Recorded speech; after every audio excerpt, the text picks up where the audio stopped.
Al-Kisah, kala itu kota Baghdad tengah gempar oleh kehadiran orang asing. Persoalannya bukan pada orangnya, melainkan orang asing tersebut tidak mempercayai adanya Tuhan. Bukan hanya itu, ia juga menantang orang-orang Muslim untuk berdebat dengannya terkait keberadaan Tuhan. Kabar ini pun tersebar sampai ke telinga Baginda Raja. Karena dianggap membuat resah masyarakat, orang asing ini lalu dipanggil ke istana. "Apa tujuanmu membuat onar di negeri kami?" tanya Baginda Raja.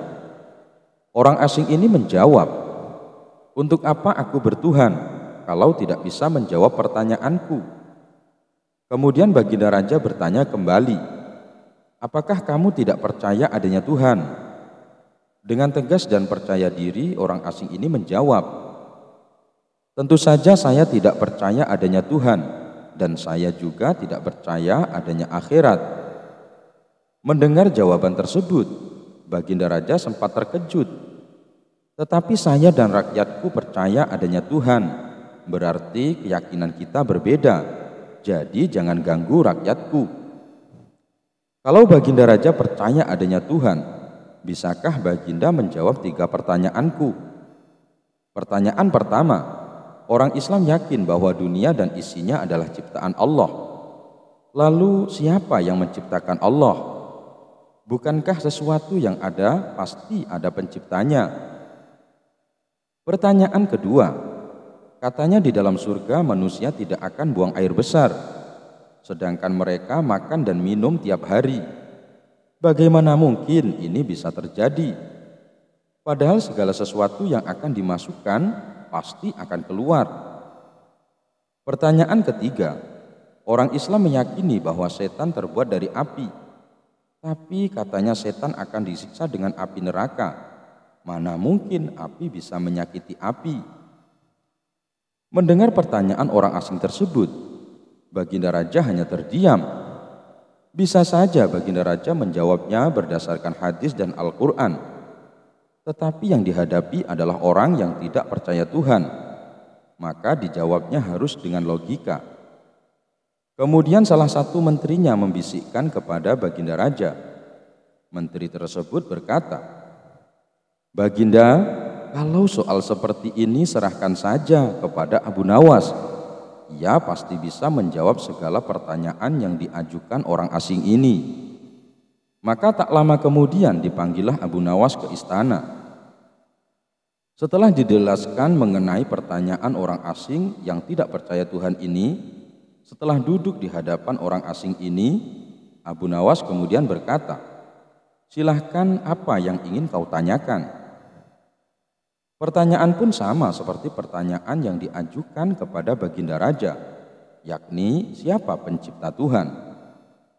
Mendengar pertanyaan itu, Abu Nawas kemudian berkata, "Anda pasti tahu kalau kami selaku orang Islam mengakui hanya ada satu Tuhan. Kita istilahkan saja Tuhan dengan angka 1. Sekarang gantian aku yang bertanya. Angka 3 berasal dari angka berapa?" tanya Abu Nawas. "Angka 3 berasal dari angka 2 ditambah 1, jawab orang asing tersebut. "Tepat sekali. Kalau angka 2 berasal dari angka berapa?" "Angka 2 berasal dari angka 1 ditambah 1. "Benar sekali. Sekarang kalau angka 1 sendiri berasal dari angka berapa?" Orang asing tersebut kaget dengan pertanyaan itu. Ia hanya terdiam tak bisa menjawabnya. Kemudian Abu Nawas berkata, "Pada intinya semua angka pasti ada awalnya. Entah itu angka 5, angka 4, ataupun angka 10. Dan angka-angka tersebut diibaratkan alam semesta ciptaan Allah. Apabila kamu bertanya siapa yang menciptakan Allah, sama halnya saya bertanya dari mana angka 1 itu. Kamu pasti tidak akan bisa menjawabnya." Orang asing itu pun langsung terdiam dan merenungi kata-kata Abu Nawas. "Untuk jawabanmu yang pertama masuk akal juga. Sekarang untuk pertanyaan kedua. Bagaimana mungkin manusia bisa buang air besar di surga?" Abu Nawas kemudian menjawab, "Selama kamu dalam kandungan rahim ibumu, tentunya kamu makan dan minum. Karena menurut ilmu medis, seorang janin memakan sesuatu yang dimakan ibunya. Lalu ketika kamu dalam kandungan ibumu selama 9 bulan, apakah kamu pernah buang air besar? Untuk kedua kalinya pertanyaan ini bisa dipatahkan oleh Abu Nawas. Sekarang pertanyaan terakhir. Bagaimana mungkin api bisa menyakiti api? Sebelum pertanyaan terakhir aku jawab, ujar Abu Nawas, kita harus berjanji, kamu tidak boleh marah. Tentu saja saya tidak akan marah, jawab orang asing tersebut. Tiba-tiba Abu Nawas menampar pipi orang asing itu dengan sangat keras. Hei, apa-apaan ini? Kalau tidak bisa menjawab jangan emosi, ujar orang asing itu. Siapa yang emosi? Jawab Abu Nawas. Itu tadi adalah jawaban saya. Apakah tadi kamu merasakan sakit? Ya, tentu saja sakit. Coba kamu perhatikan tangan saya. Bukankah tangan saya terbuat dari tulang dan daging? Begitu juga dengan pipi kamu. Tapi ketika tangan saya menampar ke pipi kamu, kamu langsung kesakitan. Itulah gambaran sederhana. Kalau api neraka bisa menyakiti setan, setan pasti akan merasa kesakitan, meskipun ia sama-sama terbuat dari api. Orang asing itu pun hanya bisa diam. Semua pertanyaannya dipatahkan oleh Abu Nawas. Baginda Raja pun kagum atas kecerdikan Abu Nawas, dan tidak lupa Abu Nawas diberi hadiah. Abu Nawas dalam kesehariannya dikenal sangat sederhana. Ia tak menyimpan barang-barang berharga di rumahnya. Sebab setiap kali mendapat hadiah dari Raja Harun ar-Rasyid, ia selalu membaginya dengan orang di sekitarnya yang membutuhkan. Tak sedikit pun uang yang dibelanjakan untuk membeli barang-barang berharga. Ia hanya menyisakan uangnya untuk makan dan kebutuhan dasar lainnya. Abu Nawas selalu mensyukuri apa yang dimilikinya, meski hanya sedikit. Suatu malam, seorang pencuri masuk ke rumahnya dengan cara merusak pintu belakang rumah. Tindakan pencuri itu diketahui Abu Nawas. Tapi apa yang dilakukan Abu Nawas? Bukannya memukul dan menangkap pencuri, ataupun berteriak agar para tetangganya terbangun dan menangkap pencuri itu. Tapi justru ia mencari tempat persembunyian. Setelah masuk ke dapur, pencuri itu mulai mencari barang-barang berharga di rumah Abu Nawas dengan mengendap-endap. Ia mulai membuka lemari, laci, dan melihat-lihat kolong di bawah tempat tidur.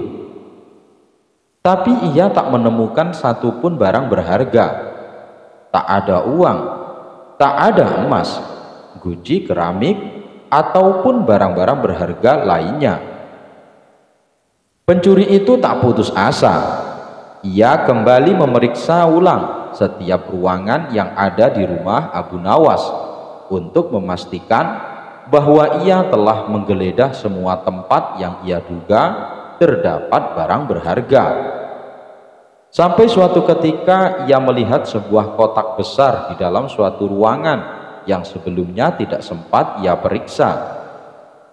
Pencuri itu langsung membayangkan di kotak itulah barang-barang berharga disimpan. Dengan hati-hati, pencuri itu membuka kotak. Tapi betapa kagetnya ketika yang ada di dalam kotak itu adalah Abu Nawas, yang tak lain si pemilik rumah. Abu Nawas pun terkaget-kaget. Secara spontan, pencuri itu bertanya, "Hei, apa yang kamu lakukan di dalam kotak ini?"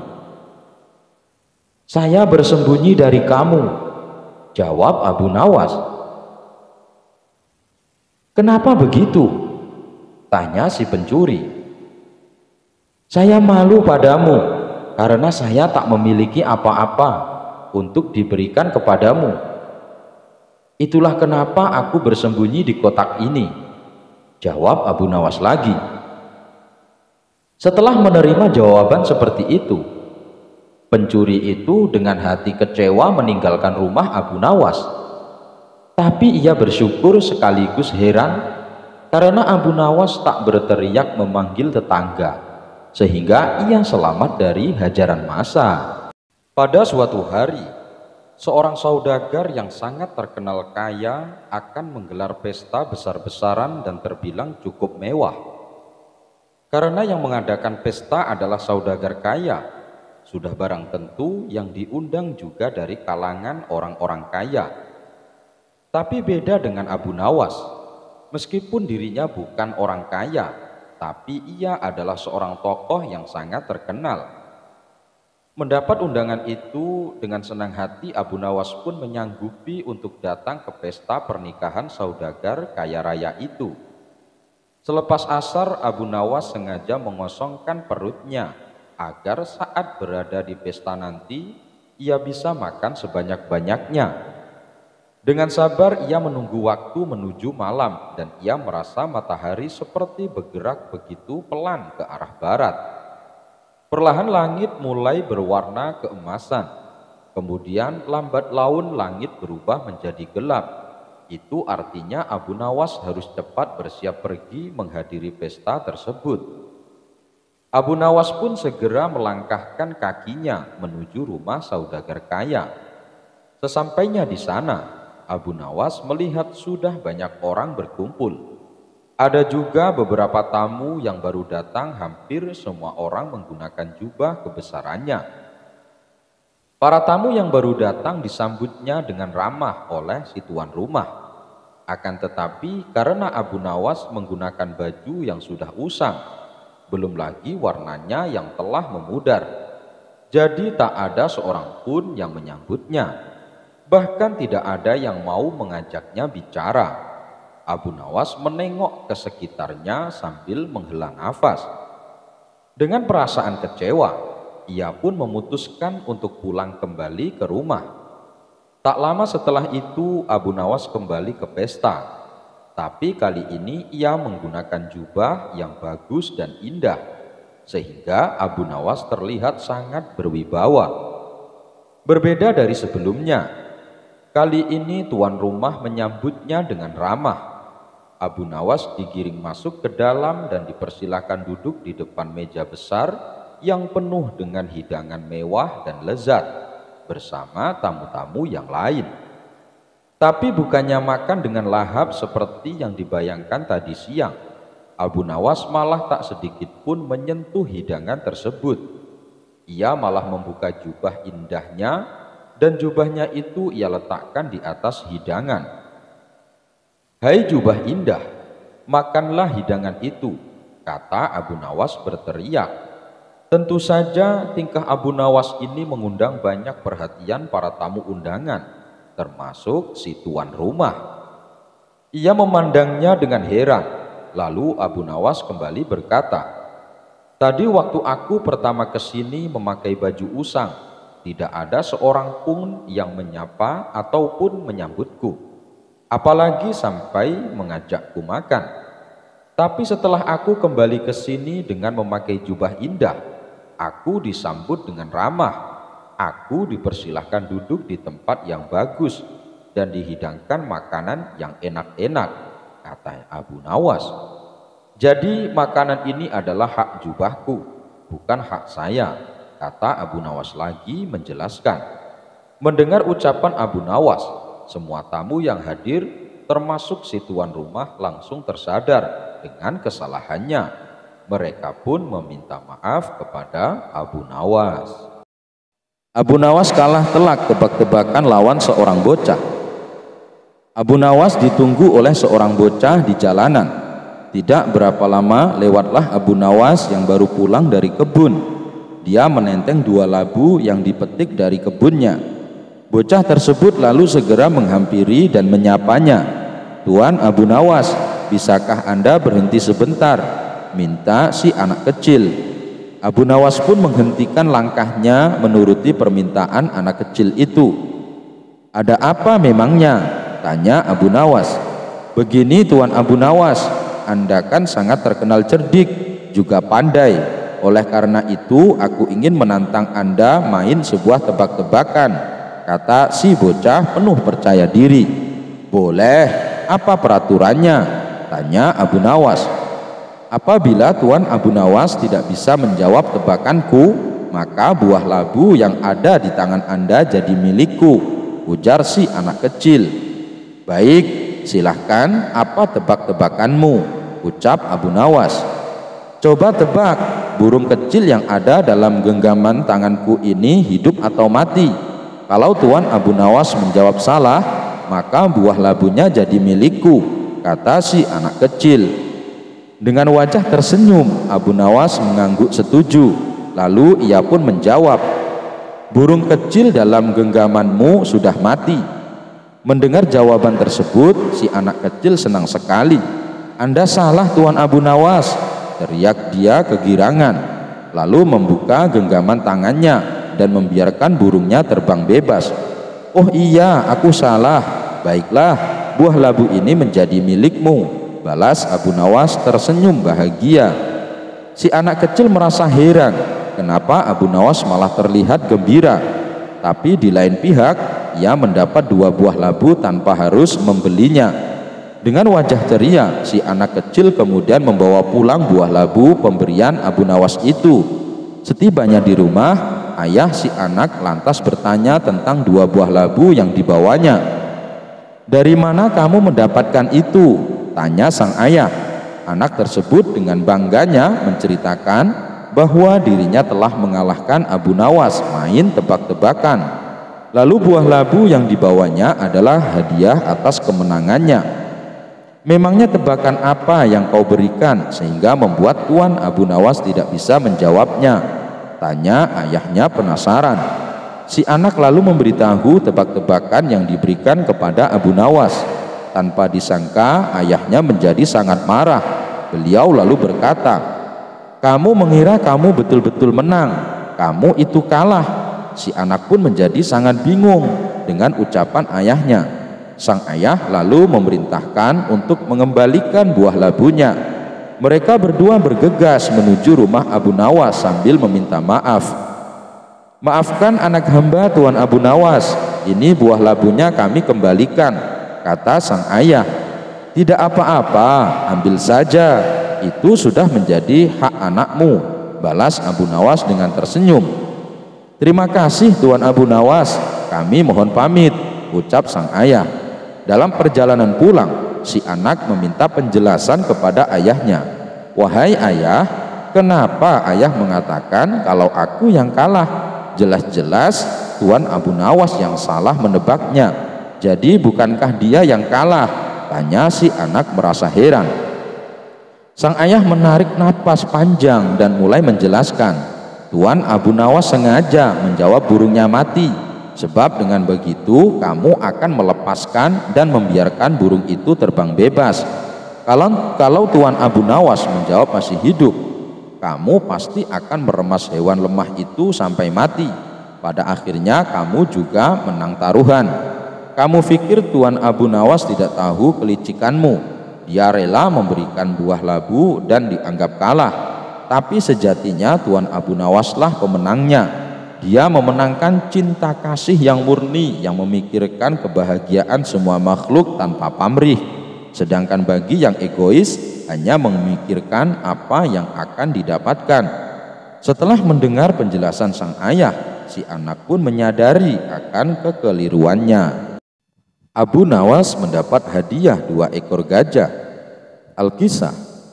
Pada suatu hari, Raja bengis dan kejam bernama Timur Leng menjajah seluruh negeri Asia Tengah.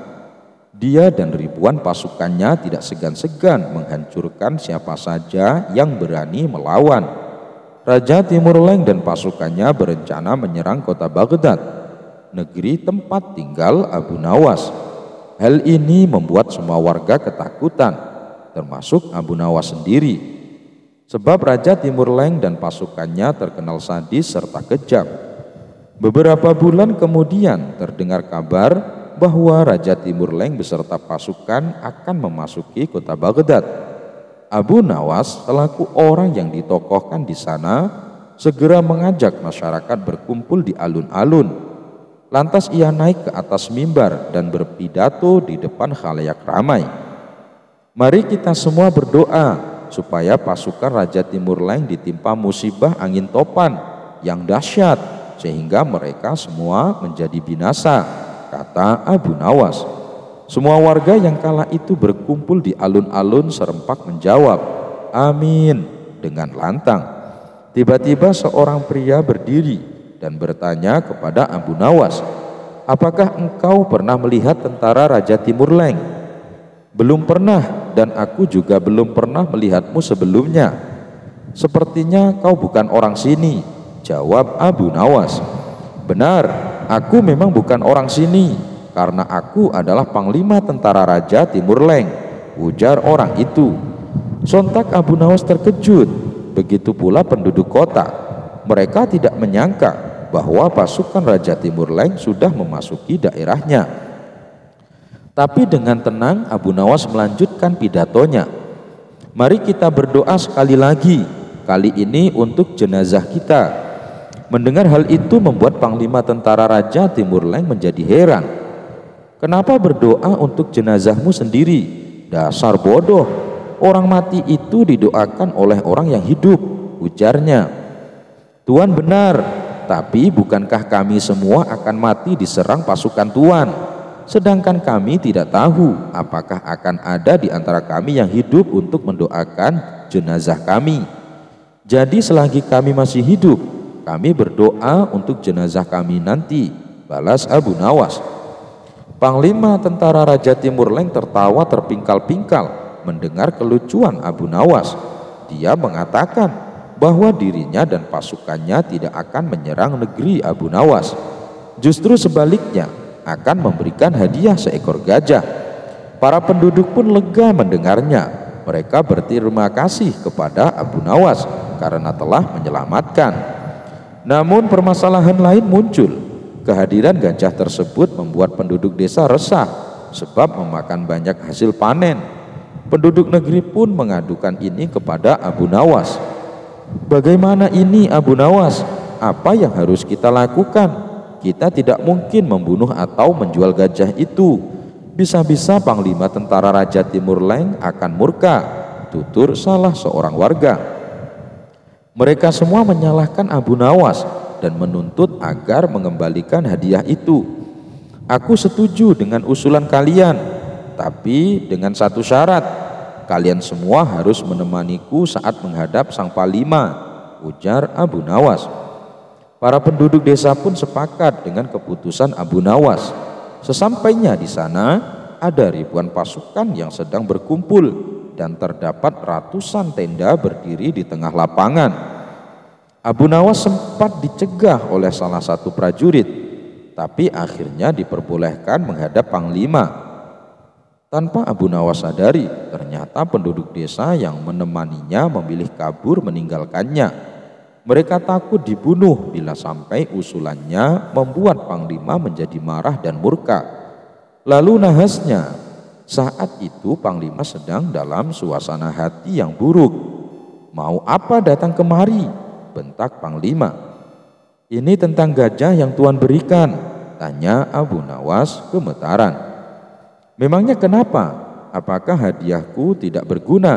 Tanya panglima. Abu Nawas menjadi ketakutan. Ia lalu menengok ke belakang dan bertanya, penduduk telah meninggalkan dirinya.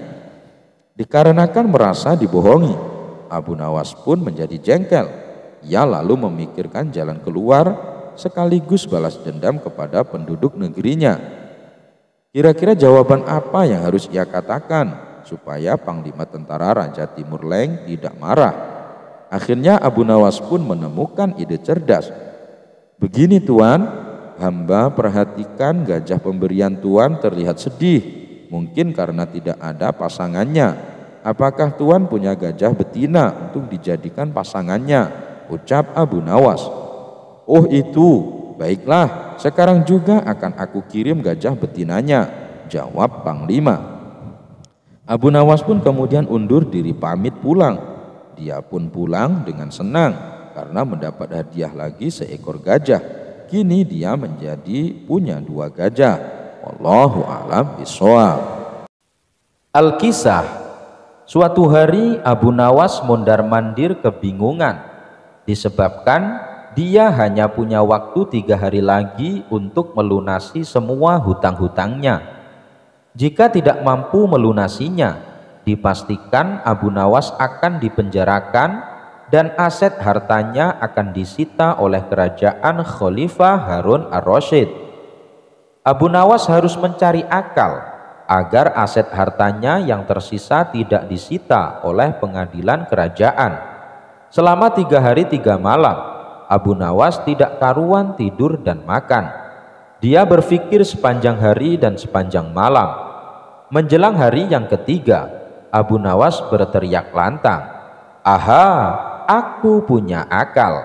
Pekik Abu Nawas kegirangan.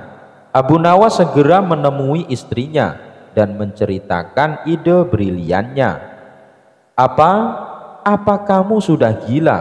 Pekik istri Abu Nawas terperanjat kaget.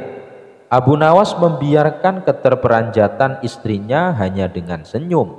Kemudian Abu Nawas membisikkan sesuatu ke telinga istrinya, diiringi seringai senyum sang istri penuh pemahaman.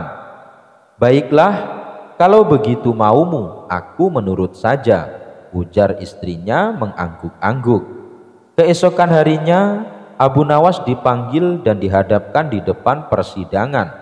Khalifah Harun ar-Rasyid sendiri yang menjadi hakimnya. "Hai Abu Nawas, sudah banyak laporan yang mengadukan bahwa kau sudah terlalu banyak hutang dan tidak ada jalan kecuali hartamu yang tersisa itu saja yang akan diambil kerajaan untuk disita dan dilelang. Sekarang sebutkan aset harta kekayaan apa lagi yang masih tersisa? Rumah, tanah, kebun, ternak, toko?" tanya sang khalifah. "Maafkan hamba, duhai baginda raja yang bijak. Hamba tidak memiliki semua yang baginda sebutkan itu. Hamba sekarang telah jatuh miskin," ujar Abu Nawas memelas penuh rasa iba. "Kau jangan berbohong, wahai Abu Nawas. Pihak penuntut umum kerajaan telah mendata semua asetmu yang masih tersisa, dan itu akan kami sita sebagai jaminan," tegas Khalifah Harun ar-Rasyid. "Benar baginda, hamba tidak berbohong. Aset kekayaan itu sudah bukan milik hamba lagi. Hamba sudah tidak punya apa-apa lagi buat disita." "Apa maksudmu, wahai Abu Nawas? Kau jangan mempermainkan persidangan mulia ini. Berkata jujurlah, sebab jika tidak, kau akan dikenakan sanksi yang lebih berat lagi." "Benar baginda, hamba tidak berdusta. Tadi malam setelah mengetahui hamba tidak mampu lagi melunasi hutang-hutang hamba yang dibebankan pengadilan, lalu istri hamba meminta hamba untuk menceraikannya, dan dia meminta agar semua aset harta kekayaan diserahkan atas nama istri hamba. Hamba pun telah menyerahkan semua tanpa tersisa, dan sekarang hamba tak memiliki apa-apa lagi untuk disita." Sang khalifah tercenung. Dia memikirkan bahwa apa yang dilakukan oleh Abu Nawas benar adanya. Bahkan menurut peraturan undang-undang di kerajaan, apabila seseorang sudah jatuh bangkrut dan dinyatakan pailit, maka segala tuntutan hutang-hutangnya dibebaskan oleh kerajaan. Istri Abu Nawas serta saksi-saksinya pun dihadirkan untuk bersaksi sebagaimana kesaksian Abu Nawas. Dan benar adanya, Abu Nawas telah menceraikan istrinya, dan ia pun telah menyerahkan aset kekayaannya pada istrinya. Walhasil, akhirnya keputusan sidang memutuskan bahwa Abu Nawas dilepaskan dari segala tuntutan hutang. Setelah diketok palu, Abu Nawas segera berdiri menggandeng bahu istrinya. Orang-orang pun terheran-heran dan bertanya, mau kemana dia membawa istrinya? Abu Nawas dengan santai menjawabnya, aku ingin mengajaknya rujuk kembali. Sang khalifah dan semua hadirin yang hadir hanya bisa menggeleng-gelengkan kepala melihat kecerdasan si Abu Nawas melepaskan diri dari hutang serta ancaman sitaan harta dari pengadilan kerajaan. Suatu hari di warung tempat Abu Nawas nongkrong, salah satu temannya terlihat murung karena sedang dirundung masalah. Tidak lama kemudian datanglah Abu Nawas. Melihat ada kawannya yang sedang murung, Abu Nawas merasa iba. Ia pun segera menghampiri kawannya itu. Hei kawan, sepertinya engkau sedang ada masalah. Coba ceritakan padaku, kata Abu Nawas membuka percakapan. Orang itu lalu menceritakan permasalahan yang sedang dihadapinya. Sebagai seorang sahabat, Abu Nawas selalu mencoba menghibur. Ia menceritakan kisah lucu tentang seorang anak petani. Setelah mendengar cerita Abu Nawas yang lucu itu, temannya tersebut langsung tertawa terpingkal-pingkal. Terima kasih Abu Nawas, kau telah menghiburku sehingga beban pikiranku menjadi plong, kata kawannya kepada Abu Nawas. Hari berikutnya saat Abu Nawas datang ke warung, ia kembali mendapati kawannya yang kemarin sedang termenung seorang diri. Hai kawan, kamu kenapa lagi? Tanya Abu Nawas sambil menghampirinya. Aku sedang dilanda masalah, jawab kawannya sedih. Masalah apa lagi yang sedang menimpamu? Tanya Abu Nawas. Kawannya itu kembali mengeluh kepada Abu Nawas akan masalah yang sedang dialaminya. Ternyata masalahnya sama seperti yang kemarin. Meski demikian, Abu Nawas tetap mencoba menghibur kawannya. Abu Nawas kembali menceritakan cerita lucu yang seperti kemarin, yaitu tentang seorang anak petani. Temannya itu masih sempat tertawa dengan kisah lucu yang Abu Nawas ceritakan. Dan hari selanjutnya Abu Nawas kembali mendapati kawannya yang sedang melamun sendirian di warung. Saat ditanya Abu Nawas, apa masalahnya? Ternyata masalah yang dihadapi sama seperti kemarin. Abu Nawas pun kembali menghiburnya dengan cerita lucu yang sama. Tapi kali ini kawannya hanya diam saja. Loh, kenapa kamu tidak tertawa? Tanya Abu Nawas.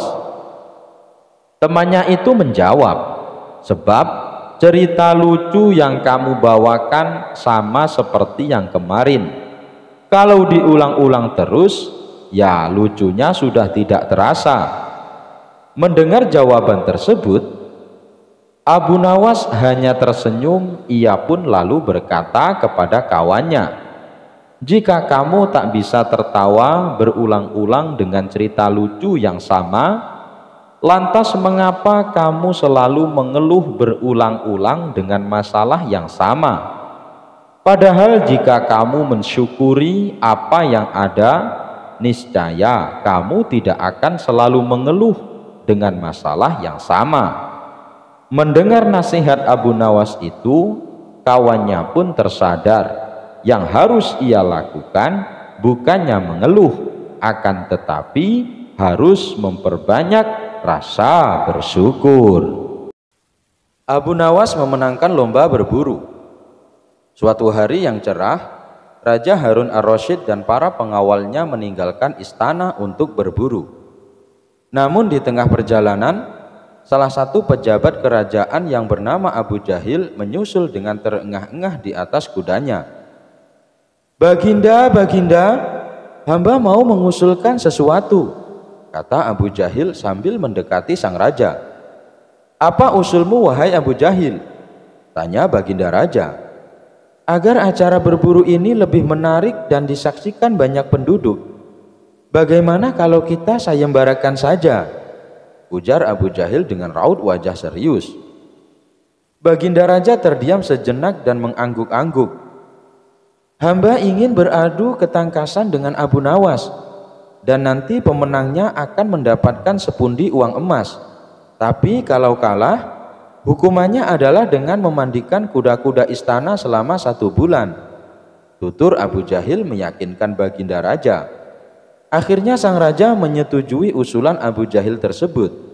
Hitung-hitung sayembara itu akan memberikan hiburan kepadanya. Maka dipanggillah Abu Nawas untuk menghadap kepadanya. Abu Nawas pun segera menghadap Raja Harun. Ia diberi petunjuk panjang lebar oleh Baginda Raja. Pada awalnya Abu Nawas menolak sayembara tersebut karena ia tahu bahwa semua ini adalah akal licik dari Abu Jahil yang ingin menyingkirkannya dari istana. Tapi Baginda Raja Harun memaksa dan Abu Nawas tidak bisa menolak. Abu Nawas berpikir sejenak. Ia tahu kalau Abu Jahil sekarang diangkat menjadi pejabat istana. Ia pasti mengerahkan semua anak buahnya untuk menyumbang seekor binatang buruannya di hutan nanti. Namun karena kecerdikannya, Abu Nawas tersenyum riang. Abu Jahil yang melihat perubahan raut muka Abu Nawas menjadi penasaran dibuatnya.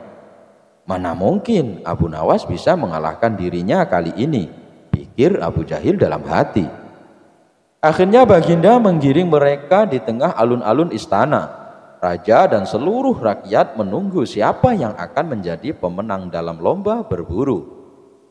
Trompet tanda mulai adu ketangkasan pun telah ditiup. Abu Jahil segera memacu kudanya secepat kilat menuju hutan belantara. Anehnya, Abu Nawas justru sebaliknya. Dia dengan santainya menaiki kudanya sehingga para penonton banyak yang berteriak. Menjelang sore hari, tampaklah kuda Abu Jahil memasuki pintu gerbang istana. Ia pun mendapat sambutan meriah dan tepuk tangan dari rakyat yang menyaksikannya. Di sisi kanan dan kiri kuda Abu Jahil tampak puluhan hewan yang mati terpanah. Abu Jahil dengan tersenyum bangga memperlihatkan semua binatang buruannya di tengah lapangan. Aku, Abu Jahil, berhak memenangkan lomba ini. Lihat, binatang buruanku banyak.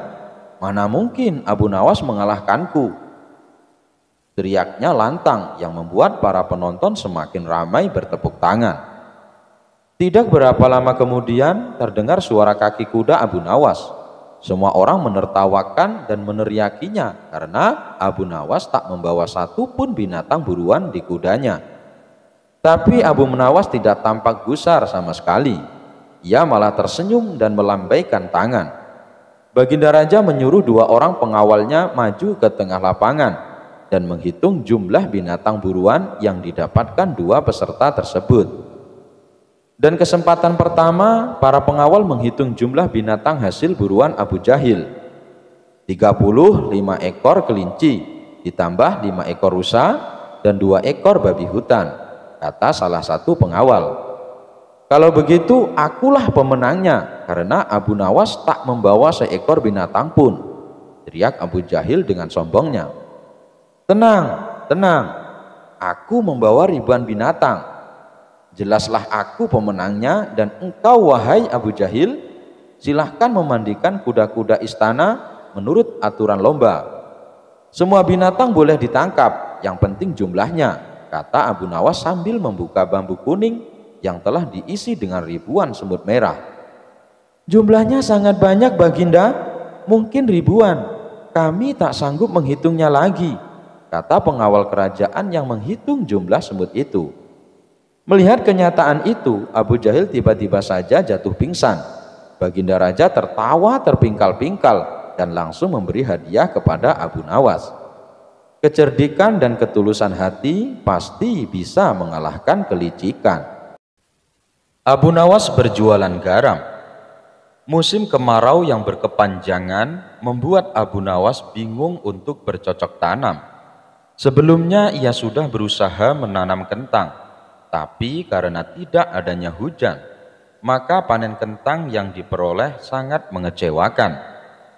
Tak ingin mengalami kerugian untuk kedua kalinya, hingga akhirnya ia mencoba berusaha menjual garam. Keinginannya itu ia sampaikan kepada istrinya.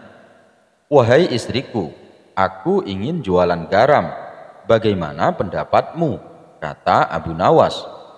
"Berdagang garam itu bagus, tapi apa kamu sudah tahu di mana belanja garam yang murah?" tanya istrinya. "Ngapain harus beli? Saya akan mencarinya di laut. Tuhan sudah memberikan secara cuma-cuma dan tugas kita adalah berusaha," ujar Abu Nawas. Esok paginya Abu Nawas bersiap-siap untuk pergi ke laut. Setelah menempuh perjalanan agak lama, sampailah ia di tepian pantai. Kemudian Abu Nawas berhasil membuat garam selama seminggu lamanya. Air laut dikumpulkan menjadi beberapa tempat. Hari ketujuh Abu Nawas membawa pulang garam-garam tersebut. Namun saat perjalanan pulang, ia melewati sungai dan akhirnya berhenti untuk beristirahat. Abu Nawas meletakkan sekarung garam pada tumbuhan kayu. Ia segera mandi lalu memakan buah-buahan di hutan. Abu Nawas pun merasa sangat kenyang, lalu akhirnya rasa kantuk pun mulai menghampirinya. "Bila aku tidur, nanti garamku bisa dicuri orang. Lebih baik garam ini aku sembunyikan saja dulu," pikir Abu Nawas. Seketika itu Abu Nawas langsung melihat ke bagian bawah sungai. Ia langsung mengambil sekarung garam dan meletakkannya di sungai. Sesudah selesai, ia kemudian berjalan ke sebuah pohon rindang untuk tidur. Beberapa saat kemudian, Abu Nawas pun terbangun lalu bergegas mengambil sekarung garam miliknya. "Aku harus cepat pulang, pasti istriku sudah lama menungguku," ucap Abu Nawas. Setibanya di rumah, Abu Nawas terdengar berteriak memanggil sang istri. "Istriku, istriku, ini aku sudah pulang membawa garam," kata Abu Nawas. Lalu Abu Nawas meletakkan karung garamnya di sebuah alas yang sudah dipersiapkan. "Mana garamnya?" tanya sang istri. Di mana ya tadi aku letakkan?" "Di dalam karung."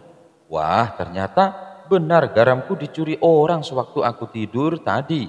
Padahal aku sudah sembunyikan di tempat yang aman," tutur Abu Nawas.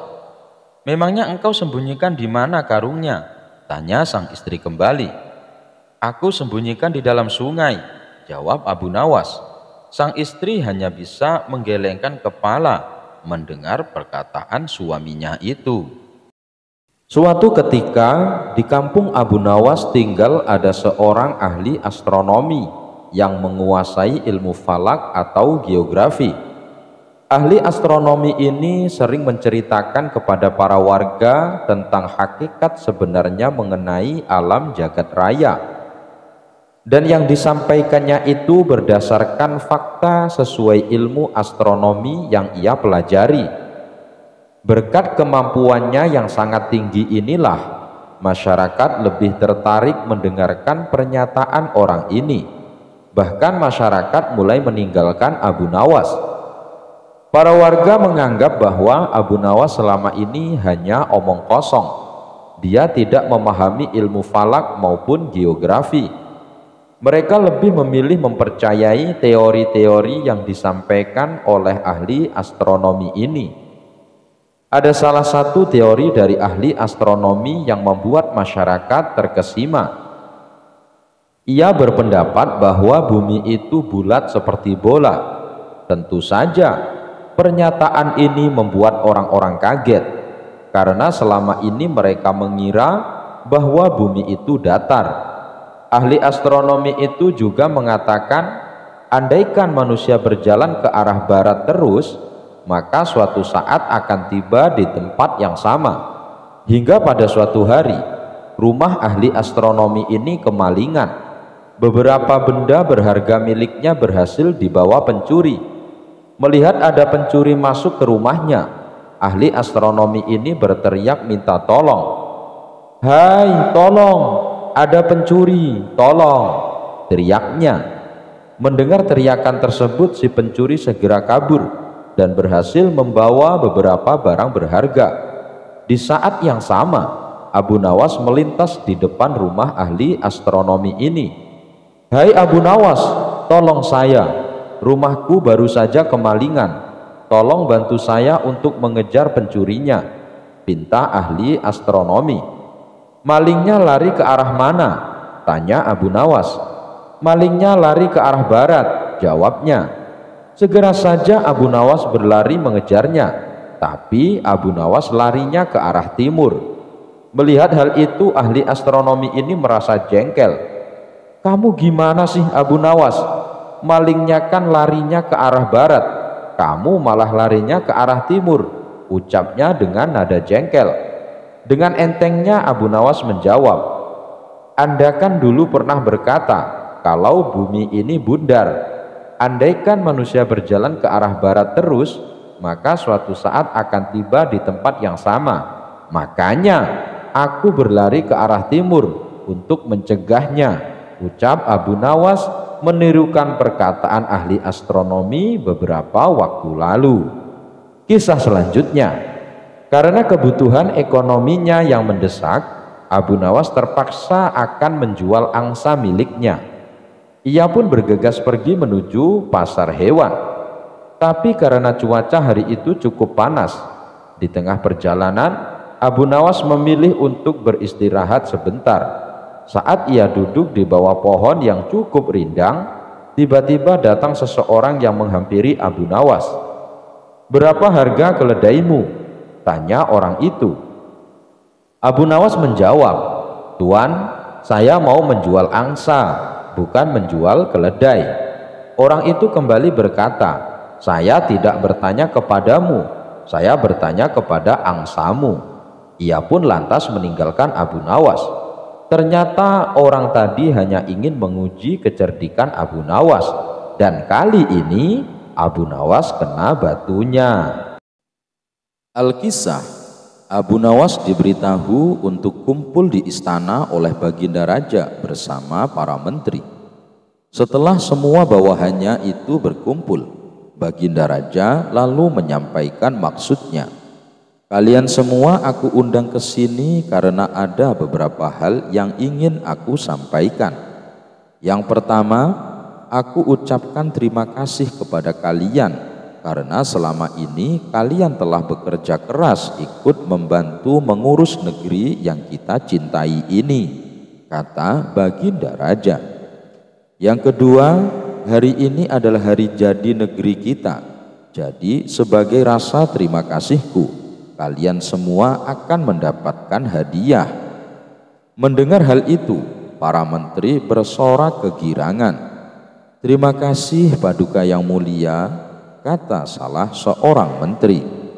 Di tengah suasana penuh kegembiraan, tiba-tiba salah satu menteri bertanya, "Paduka yang mulia, bukankah Abu Nawas juga sering membantu menangani masalah yang ada di dalam negeri kita? Dia juga sering menghibur Paduka yang mulia, tapi kenapa dia tidak diundang?" Seketika Baginda Raja tersadar bahwa dirinya hampir saja melupakan seseorang yang sangat dikagumi akan kecerdikannya.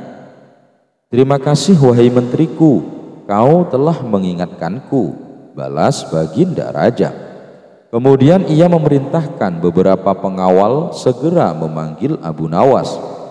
Tidak berapa lama datanglah Abu Nawas ke istana menghadap Baginda Raja. Sesaat Abu Nawas sempat terkejut karena ia melihat tidak seperti biasanya. Seluruh menteri istana berkumpul tanpa ada satupun yang absen. "Ampun Paduka yang mulia, ada apa gerangan Paduka memanggil hamba? Sepertinya ada masalah yang serius," tanya Abu Nawas. "Tidak ada masalah apa-apa Abu Nawas, justru ini adalah hari yang penuh kebahagiaan," balas Baginda Raja. "Alhamdulillah kalau begitu, tapi ada tujuan apa hamba dan semua menteri istana diperintah menghadap Paduka?" tanya Abu Nawas lagi. Baginda Raja lalu memberitahu akan memberikan hadiah kepada semua menteri, termasuk Abu Nawas.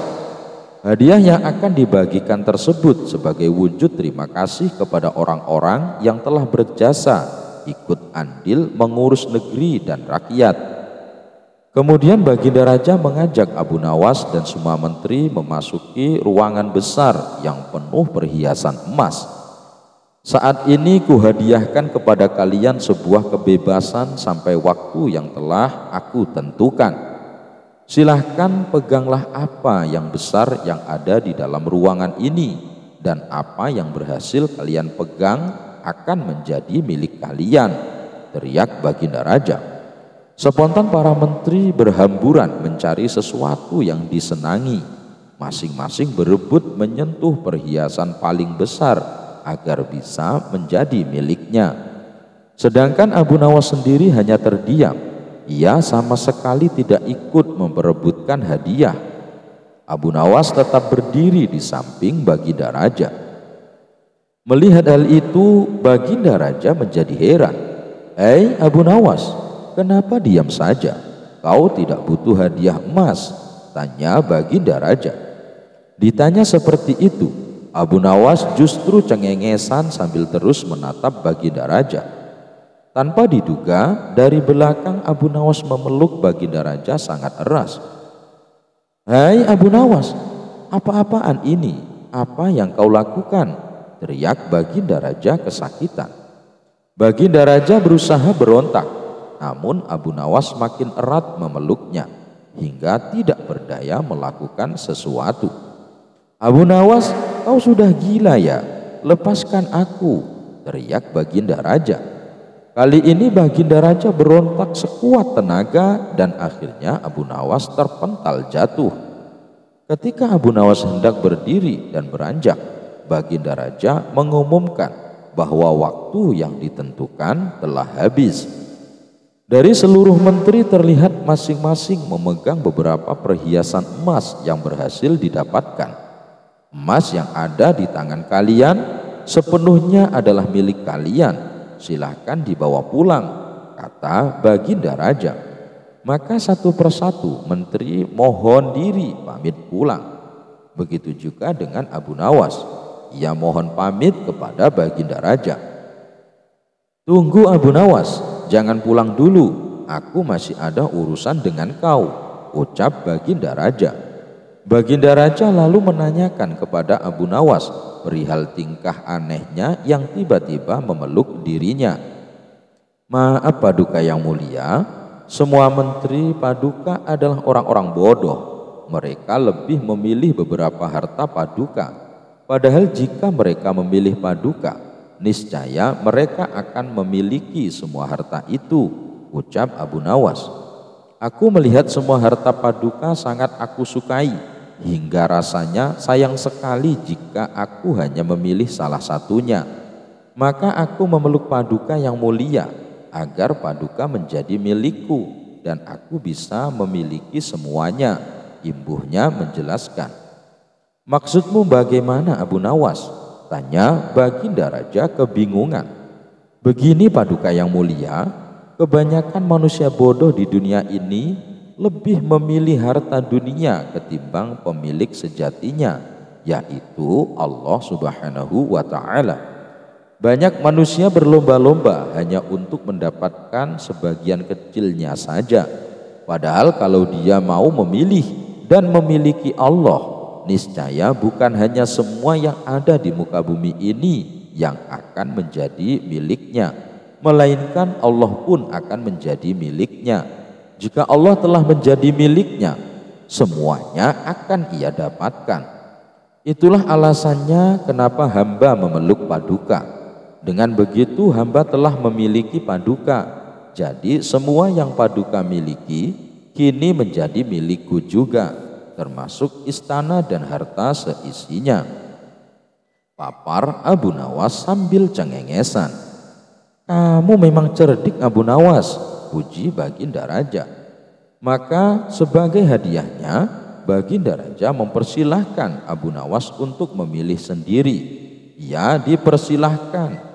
Abu Nawas mengambil hadiah sebanyak yang diinginkan.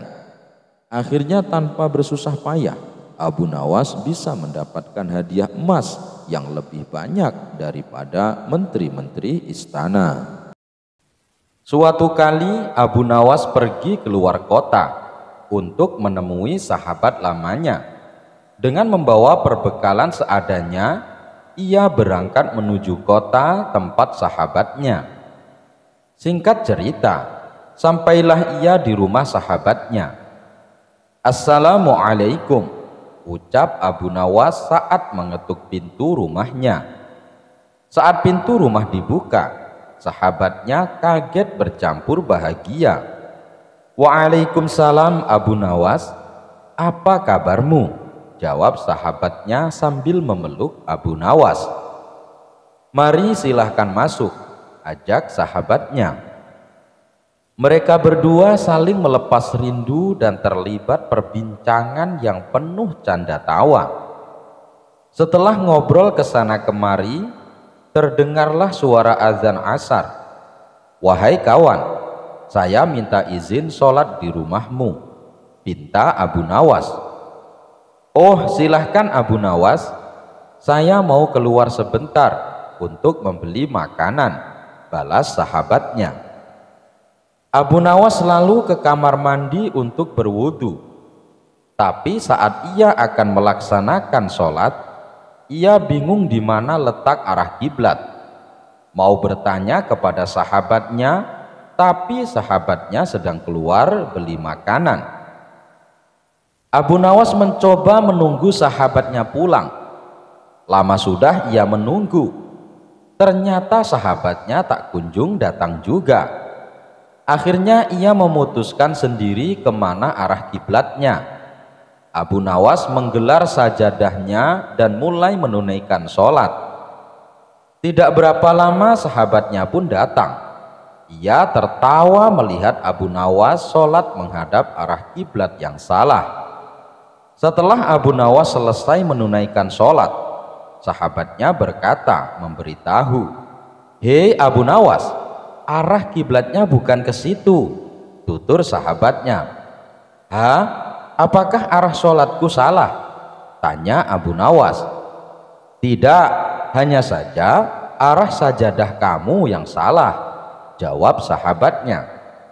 "Kalau begitu tegur saja sajadahku, jangan aku," balas Abu Nawas. Keduanya pun tertawa bersama-sama. "Ya sudah, mari kita sholat berjamaah. Habis itu kita baru makan-makan," ajak Abu Nawas kepada sahabatnya. Kisah penampilan suci. Suatu hari ada seorang rohib berpenampilan layaknya orang suci. Namun ia terlihat kebingungan beberapa kali. Ia mondar-mandir tepat di depan rumah Abu Nawas. Karena merasa kasihan, Abu Nawas lalu menyapanya. "Wahai tuan, sepertinya Anda bukan orang sini. Siapa Anda?" tanya Abu Nawas. "Ya, saya berasal dari negeri seberang. Saya adalah seorang rohib," jawab orang tersebut. "Rohib? Apa itu rohib?" tanya Abu Nawas. "Rohib itu adalah orang yang bertugas untuk membimbing manusia menuju surga," jawab orang itu kembali. "Oh, tapi dari tadi saya perhatikan Anda terlihat sedang kebingungan. Sudah beberapa kali Anda mondar-mandir tepat di depan rumah saya. Memangnya Anda mau kemana?" tanya Abu Nawas. "Saya mau ke pasar, tapi tidak tahu jalannya," ujar sang rohib. Mendengar jawaban itu, Abu Nawas menahan tawa. "Bagaimana bisa Anda membimbing manusia ke surga kalau arah ke pasar saja Anda tidak tahu?" celetuk Abu Nawas. Mendadak muka sang rohib berubah menjadi sewot. Ia langsung pergi meninggalkan Abu Nawas. Jin pesugihan Abu Nawas. Walaupun tawaran menjadi pejabat istana oleh Baginda Raja Harun ar-Rasyid Abu Nawas tolak semua, tapi hal itu tidak mengurangi rutinitas Abu Nawas datang ke istana. Ia secara tidak resmi sudah menjadi penasehat Baginda Raja, memberikan masukan-masukan, menyelesaikan berbagai masalah atau hanya sekedar bercanda tawa dengan Baginda Raja. Dan tak jarang pula Abu Nawas pulang dengan membawa berbagai macam hadiah dari Baginda Raja, terkadang berupa makanan kesukaan Abu Nawas. Tak jarang pula Abu Nawas mendapatkan beberapa koin emas. Ternyata kedekatan Abu Nawas dengan Baginda Raja itu membuat iri salah satu menteri istana. Tapi tak mungkin bagi sang menteri menunjukkan kebenciannya langsung di hadapan Abu Nawas, karena ia tahu Abu Nawas adalah orang satu-satunya yang dekat dengan Baginda Raja. Bisa-bisa malah ia nanti yang dipecat dari kedudukannya sebagai menteri. Karena hal itulah sang menteri lebih memilih menyebarkan fitnah tentang Abu Nawas. Ia memberitahu semua orang yang ditemui bahwa saat itu Abu Nawas mempunyai peliharaan jin. Ia meminta mereka untuk menyimpan uangnya dengan hati-hati, karena jin peliharaan Abu Nawas dapat mengambil uang mereka secara diam-diam dan sangat mudah. Rumor itu menyebar dengan cepat. Selama kurang lebih seminggu, Abu Nawas berusaha mencari tahu siapa sih penyebar fitnah itu.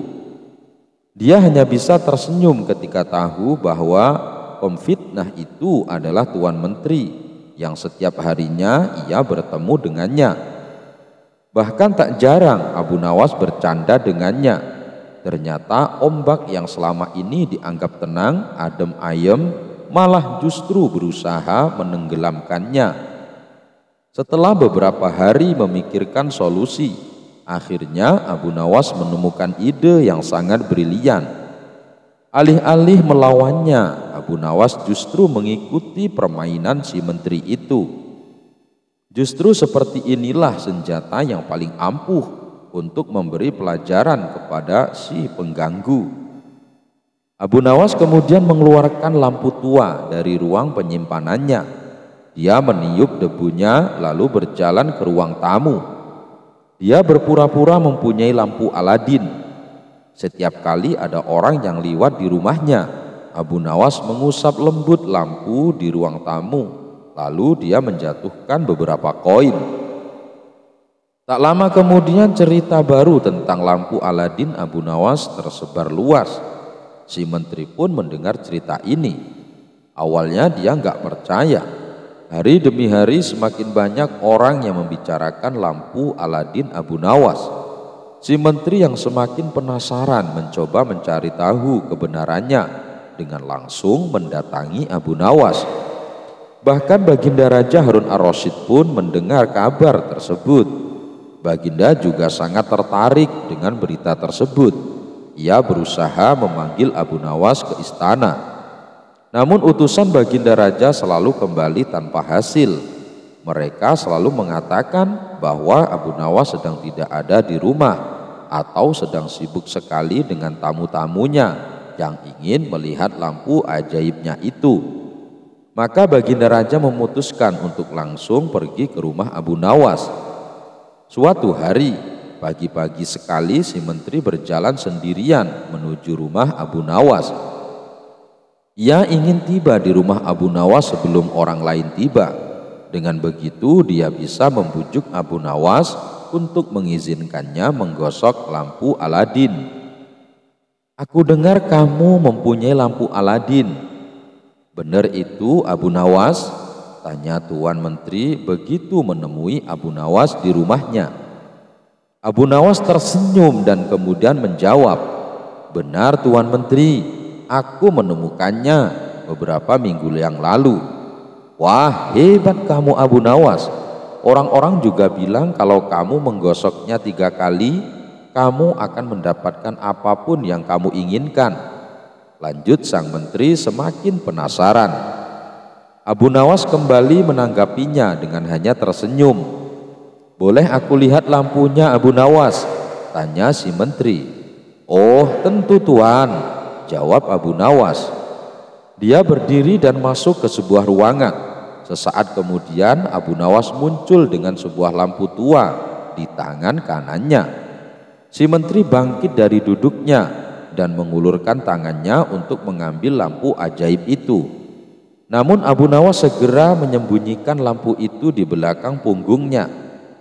Jangan tuan, gak ada orang yang boleh menyentuh lampu ini kecuali aku, kata Abu Nawas. Si menteri terus saja melihat ke arah lampu itu. Matanya terbuka lebar. Dia terlihat sangat tertarik dengan jimat baru Abu Nawas itu. Kalau hanya menyentuhnya, bolehlah Abu Nawas. Nanti aku beri kamu uang yang banyak, pinta sang menteri agak merengek. Waduh, jangan tuan. Kalau Anda menyentuh atau menggosoknya, nanti Anda akan mendapatkan lebih banyak daripada yang Anda berikan padaku, kata Abu Nawas. Keheningan cukup lama, hanya diisi tatapan heran si menteri ke lampu Aladin. Melihat si menteri sudah masuk perangkapnya, kemudian Abu Nawas melanjutkan aksinya. Baiklah tuan, Anda boleh menyentuh lampu ini, tapi Anda harus melakukan apa yang aku perintahkan. Siap Abu Nawas, apa yang harus aku lakukan? Tanya si menteri.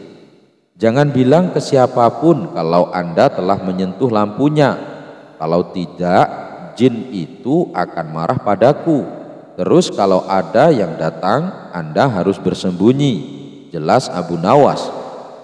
Si menteri mengangguk tanda setuju. Abu Nawas kemudian menyerahkan lampu itu kepada si menteri. Tak berselang lama mereka mendengar sepasang langkah kaki mendekat. Mereka berdua melihat keluar. Ternyata itu adalah suara langkah Baginda Raja Harun ar-Rasyid.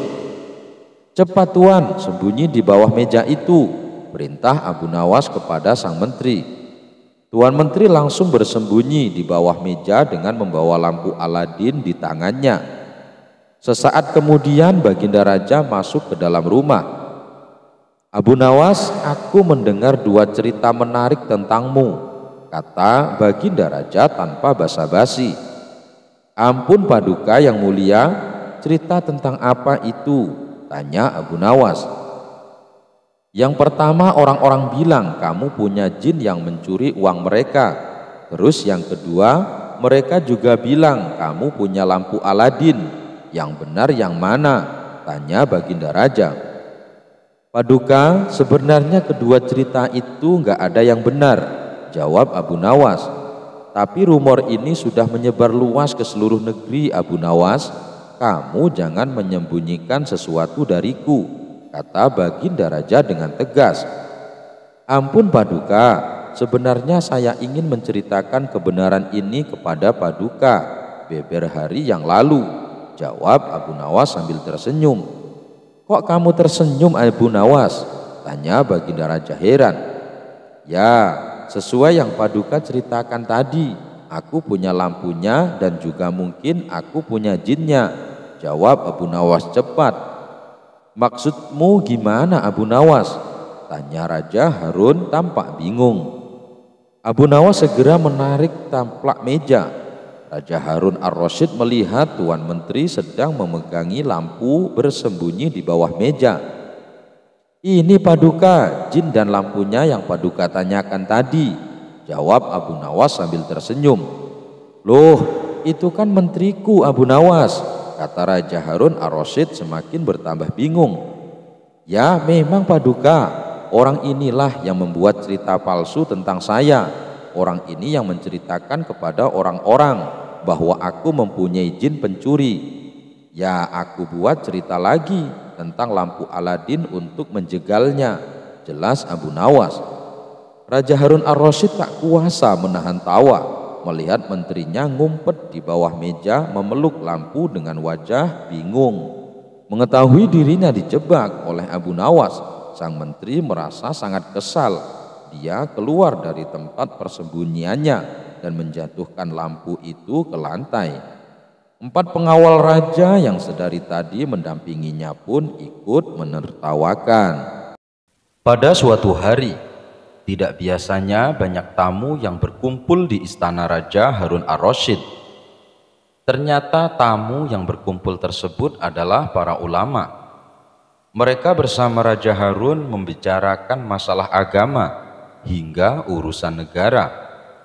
Di sela-sela waktu santainya, sang raja melontarkan pertanyaan kepada para ulama tersebut.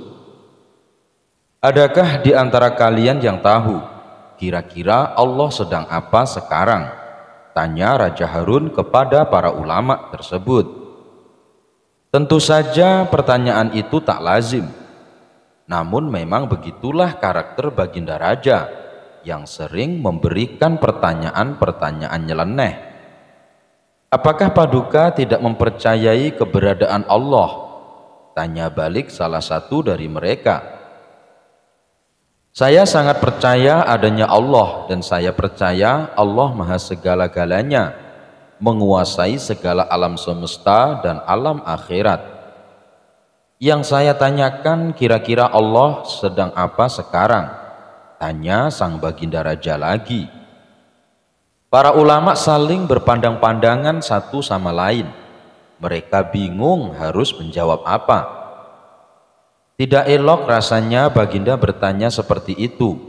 Jangan samakan zat Allah dengan manusia, ujar mereka.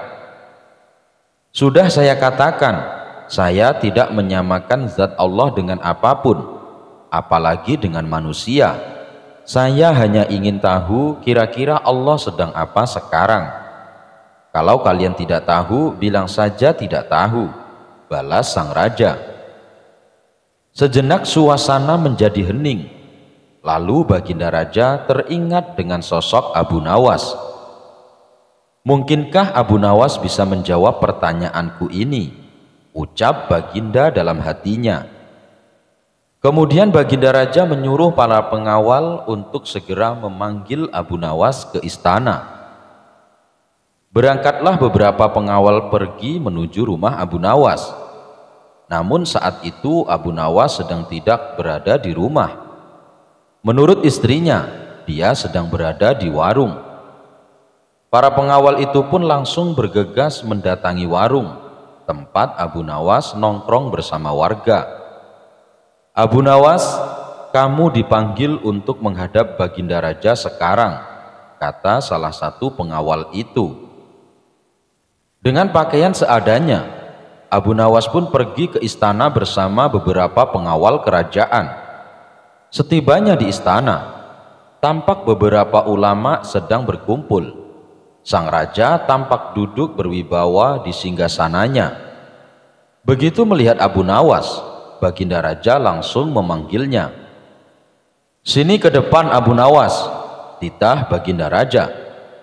Abu Nawas pun segera merapat ke depan setelah mengucapkan salam kepada para ulama. Belum lagi Abu Nawas duduk sempurna. Tanpa basa-basi Baginda Raja bertanya kepada Abu Nawas, ini para ulama yang ada di sini tidak ada yang bisa menjawab pertanyaan saya. Saya ingin menguji kecerdasanmu. Apa kamu bisa menjawabnya atau tidak? Kata Baginda Raja kepada Abu Nawas. Wahai Paduka yang mulia, bukankah beliau-beliau ini adalah ulama yang berilmu agama tinggi, sedangkan hamba hanyalah orang biasa? Rasanya tidak pantas kalau saya yang menjawabnya, sahut Abu Nawas. Tapi kalau boleh tahu, pertanyaan macam apakah yang Baginda tanyakan?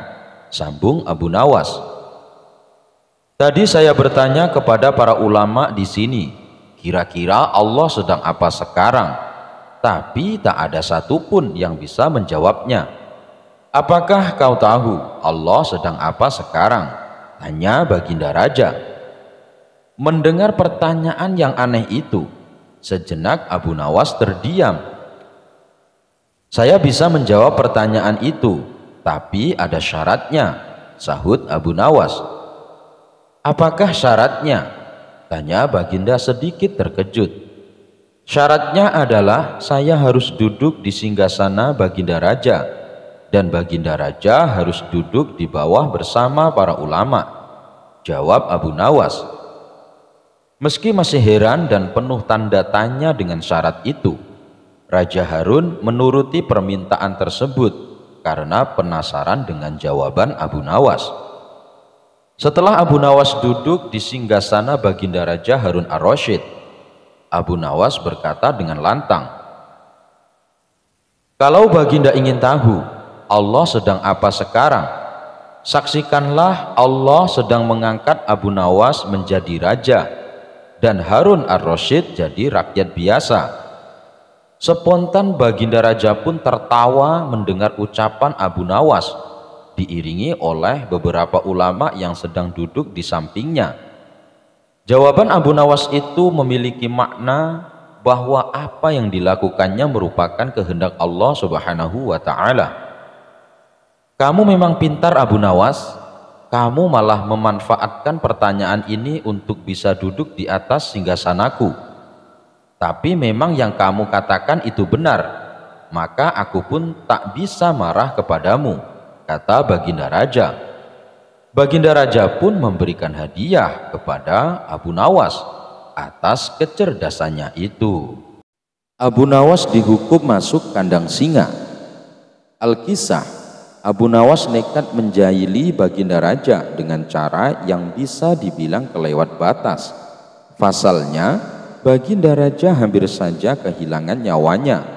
Dia pun sangat murka dengan ulah Abu Nawas itu. Perbuatan Abu Nawas sebenarnya semata-mata hanya ingin membalas atas perlakuan Baginda Raja kepadanya.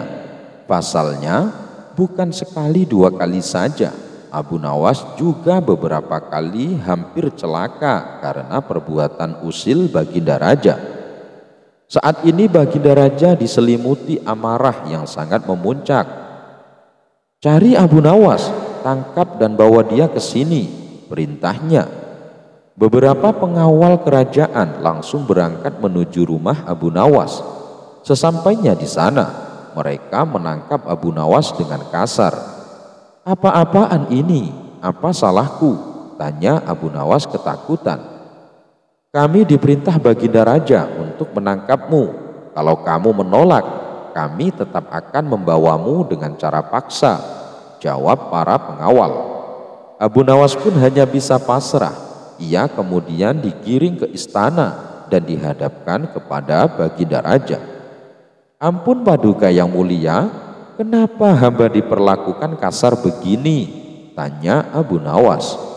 "Kamu jangan pura-pura tidak tahu. Kamu telah membuat aku murka. Perbuatan usilmu kemarin hampir saja membuatku mati. Kamu keterlaluan dan sangat kurang ajar," jawab Baginda Raja penuh emosi. "Maafkan hamba Paduka yang mulia, hamba khilaf," ucap Abu Nawas. "Saat ini sudah tidak ada maaf bagimu.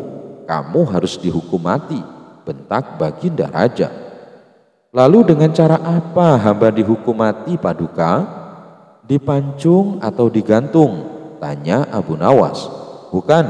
Bukan dengan cara seperti itu, karena hukuman seperti itu hanya jadi bahan lelucon bagimu," balas Baginda Raja bertambah emosi. Abu Nawas menangkap keseriusan pada diri Baginda Raja. Sepertinya Paduka tidak main-main. Ia terlihat sangat marah padaku, pikir Abu Nawas. Bahkan para menteri dan prajurit menundukkan kepala. Tidak ada yang berani menatap Baginda Raja. "Hai pengawal, masukkan Abu Nawas ke kandang singa," teriak Baginda Raja memecah keheningan. Para menteri dan segenap prajurit terkejut mendengar perintah tersebut, karena walau bagaimanapun Abu Nawas adalah sosok yang baik, sering berjasa mengungkap kasus-kasus di dalam istana yang sulit terpecahkan. Mereka tidak sampai hati melihat Abu Nawas tewas mengenaskan diterkam singa buas.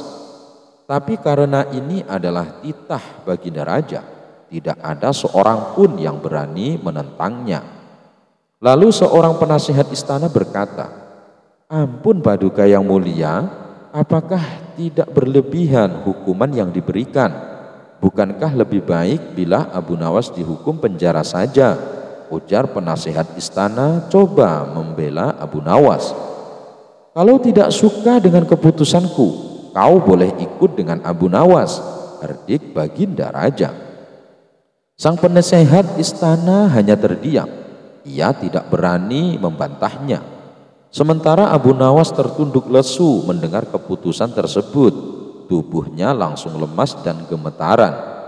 Namun ketika hendak dimasukkan ke kandang singa, Abu Nawas berkata, "Ampun Paduka yang mulia, hamba ikhlas menerima hukuman ini dan hamba sudah pasrah.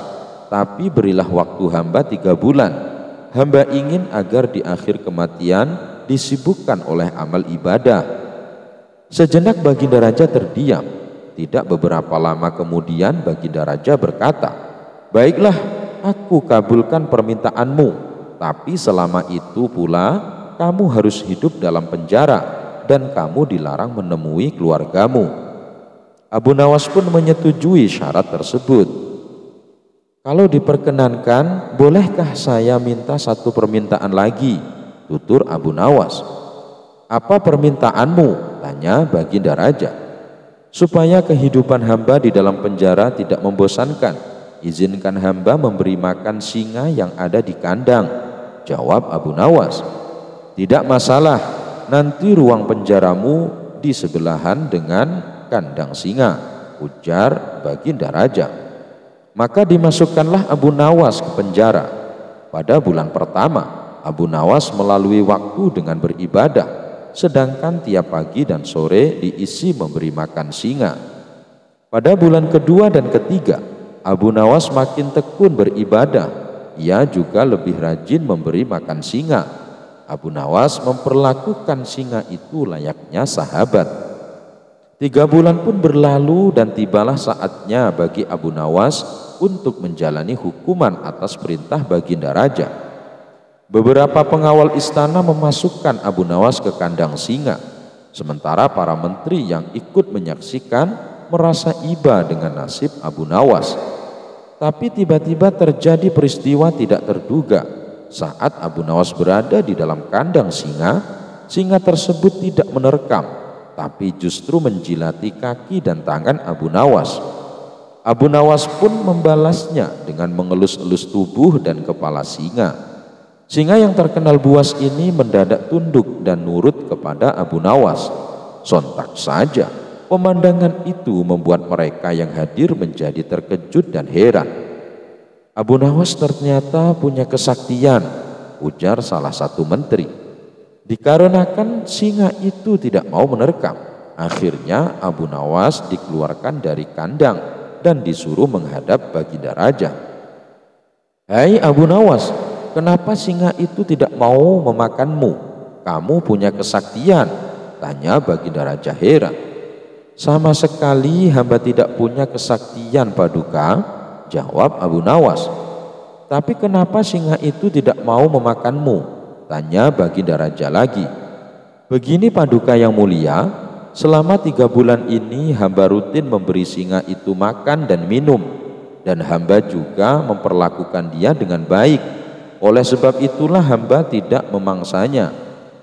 Sebab dia pikir hamba adalah orang yang berjasa bagi dia. Padahal hanya 3 bulan hamba memperlakukan dia dengan baik. Dia memang seekor singa yang buas, tapi dia tahu balas budi. Buktinya dia tidak memaksa hamba. Sedangkan Paduka sendiri bertahun-tahun hamba mengabdi kepada Paduka dan berjasa bagi istana ini. Tapi hanya karena satu kesalahan, Paduka begitu tega menjatuhkan hukuman mati kepada hamba," tutur Abu Nawas menjelaskan. Mendengar hal itu, Baginda Raja pun menyadari akan kesalahannya.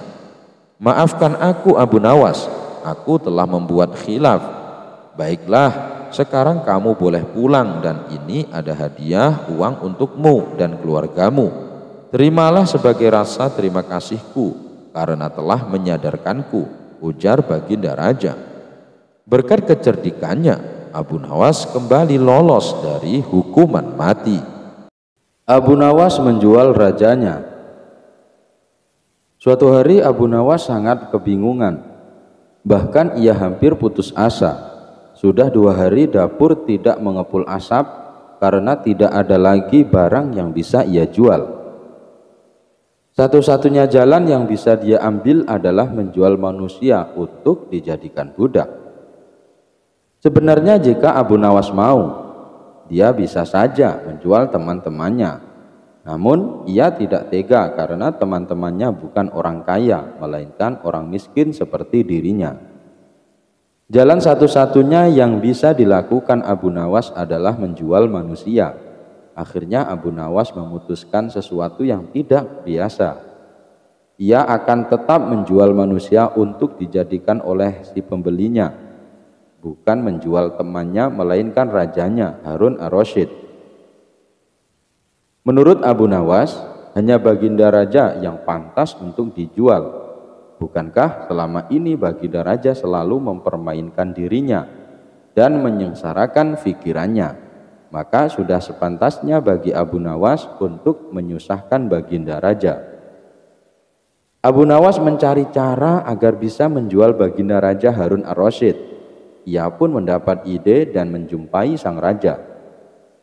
Ada sesuatu yang amat menarik yang akan hamba sampaikan hanya kepada Paduka yang mulia. Apa itu wahai Abu Nawas? Tanya Baginda langsung tertarik. Sesuatu yang hamba yakin belum pernah terlintas di dalam benak Paduka yang mulia, kata Abu Nawas meyakinkan. Kalau begitu cepatlah ajak aku ke sana untuk menyaksikannya, kata Baginda Raja tanpa rasa curiga sedikit pun. Tetapi Baginda, kata Abu Nawas sengaja tidak melanjutkan kalimatnya.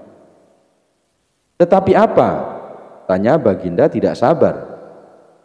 Bila Baginda tidak menyamar sebagai rakyat biasa, maka pasti nanti orang-orang akan banyak yang ikut menyaksikan benda ajaib itu, kata Abu Nawas.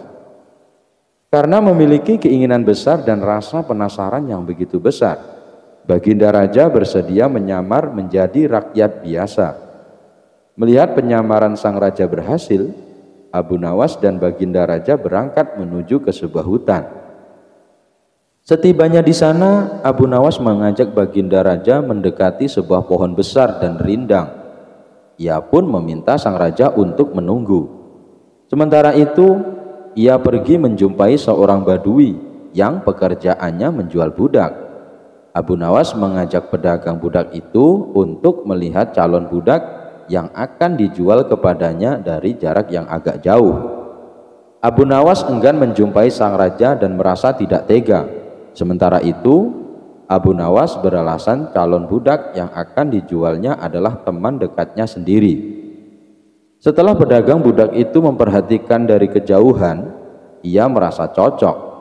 Abu Nawas pun membuatkan surat kuasa yang menyatakan bahwa pedagang budak sekarang mempunyai hak penuh atas diri orang yang sedang duduk di bawah pohon rindang itu. Abu Nawas pergi begitu menerima beberapa keping uang emas dari pedagang budak. Baginda Raja masih menunggu Abu Nawas di bawah pohon rindang tersebut. Sampai tibalah pedagang budak menghampiri dirinya. Baginda Raja merasa heran. Mengapa Abu Nawas tidak juga muncul dan mengapa ada orang lain selain dirinya dan Abu Nawas? Siapa engkau? Tanya Baginda Raja kepada pedagang budak. Aku adalah tuanmu sekarang, kata pedagang budak itu agak kasar. Tentu saja pedagang budak itu tidak mengenali Baginda Raja Harun ar-Rasyid dalam pakaian yang amat sederhana. Apa maksud perkataanmu tadi? Tanya Baginda Raja dengan wajah merah padam. Abu Nawas telah menjual engkau kepadaku dan inilah surat kuasa yang baru dibuatnya, kata pedagang budak dengan kasar. Abu Nawas menjual diriku kepadamu, kata Baginda makin murka. Ya, bentak pedagang budak.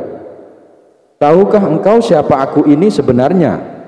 Tanya Baginda geram.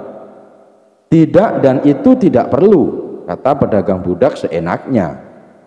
Lalu ia menyeret budak barunya ke belakang rumah. Sultan Harun ar-Rasyid diberi parang dan diperintahkan untuk membelah kayu. Baginda Raja merasa heran dengan semua yang diperintahkan. Ia melihat begitu banyak tumpukan kayu di belakang rumah Badui itu, sehingga memandangnya saja Sultan Harun ar-Rasyid sudah merasa ngeri, apalagi harus mengerjakannya. Ayo kerjakan. Meski ia merasa kebingungan dengan itu semua, Sultan Harun ar-Rasyid mencoba untuk melakukan perintah dari tuan barunya. Sultan Harun ar-Rasyid secara perlahan memegang kayu dan mencoba membelahnya. Namun si Badui melihat cara Sultan Harun ar-Rasyid memegang parang merasa aneh. Kau ini bagaimana? Bagian parang yang tumpul kau arahkan ke kayu. Sungguh bodoh sekali. Sultan Harun ar-Rasyid mencoba membalik parang hingga bagian yang tajam terarah ke kayu. Ia mencoba membelah, namun tetap saja pekerjaannya terasa aneh dan kaku bagi si Badui. Oh, beginikah derita orang-orang miskin mencari sesuap nasi? Harus bekerja keras lebih dahulu. Wah, lama-lama aku tak tahan juga, gumam Sultan Harun ar-Rasyid. Si Badui menatap Sultan Harun ar-Rasyid dengan pandangan heran dan lama-lama menjadi marah. Ia merasa rugi barusan membeli budak yang bodoh. Hei Badui, cukup semua ini, aku tak tahan. Kurang ajar kau, budakku harus patuh kepadaku, kata Badui itu sembari memukul sang raja. Tentu saja raja yang tak pernah diperlakukan kasar itu menjerit keras saat dipukul kayu. Hei Badui, aku adalah rajamu, Sultan Harun ar-Rasyid, kata Baginda sambil menunjukkan tanda kerajaannya. Pedagang budak itu kaget dan mulai mengenal Baginda Raja. Ia pun langsung menjatuhkan diri sembari menyembah Baginda Raja. Sang raja mengampuni pedagang budak itu karena ia memang tidak tahu. Tetapi kepada Abu Nawas, Baginda Raja amat murka dan gemas. Ingin rasanya beliau meremas-remas tubuh Abu Nawas seperti telur. Apel misterius. Kelucuan Abu Nawas memang sering tak lepas dari kehebatan Abu Jahil. Seakan-akan Abu Jahil itu adalah sebuah poster untuk lawakan Abu Nawas. Ya, walaupun setiap kali mereka berdua kolab, Abu Jahil yang selalu menjadi tumbalnya. Tapi meskipun begitu, pengorbanan Abu Jahil tak sia-sia. Lawakan mereka pecah tanpa perlu banting gelas, seperti pada kisah kali ini, yang mana kisah ini diawali ketika Abu Nawas sedang menerima tamu dari kerajaan, dan kebetulan juga jadwalnya untuk mengajar di majelis. Maka Abu Nawas pun meminta tolong kepada Abu Jahil untuk menggantikan dirinya mengajar murid-muridnya. Ketika sudah memasuki majelis, melihat murid-murid Abu Nawas yang berpenampilan rapi dan memakai jubah seperti ulama cilik, membuat Abu Jahil merasa minder.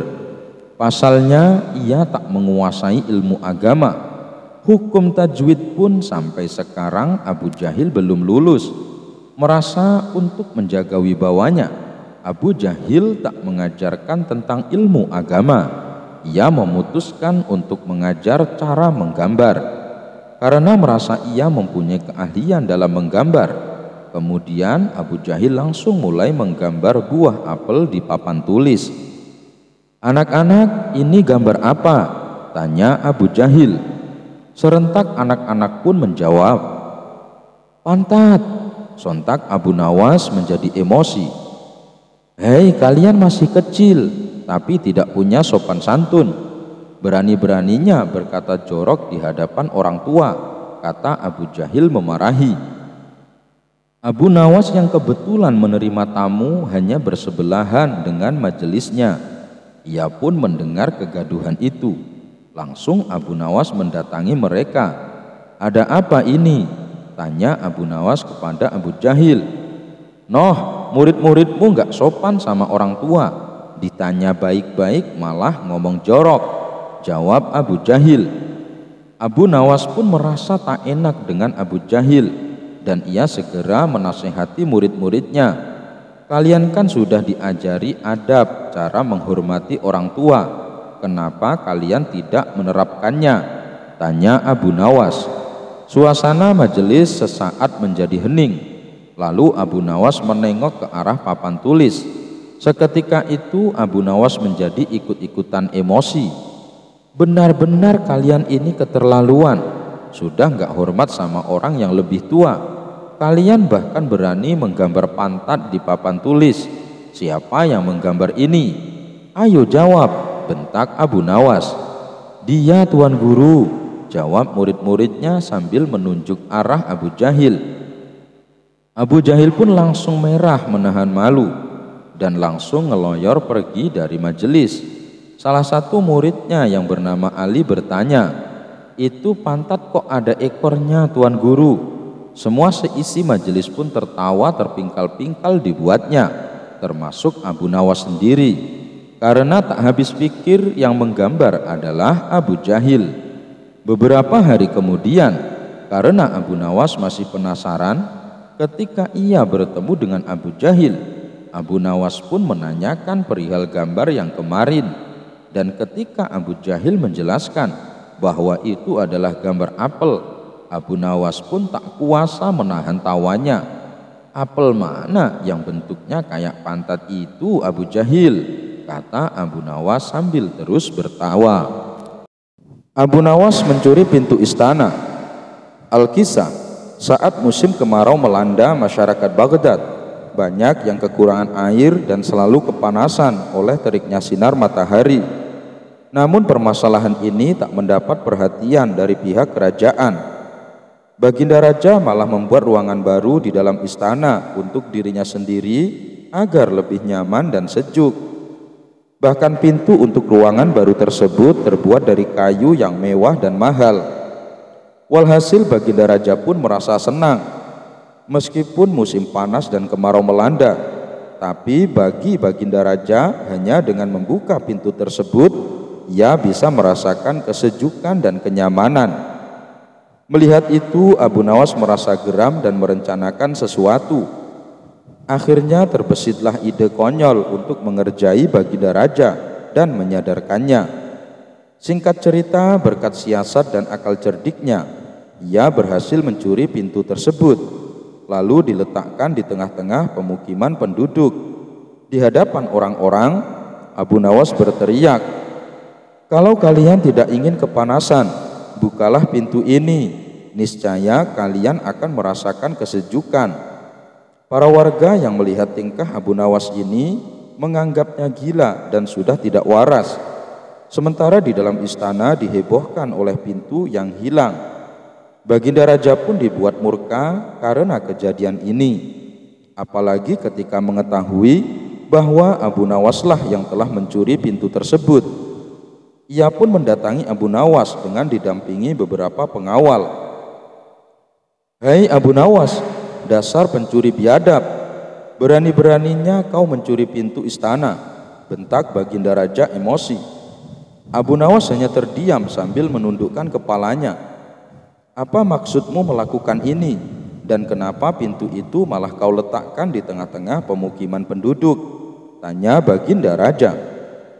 "Ampun Paduka yang mulia, para warga mengeluhkan kepanasan dan kekurangan air dikarenakan kemarau melanda negeri kita," jawab Abu Nawas.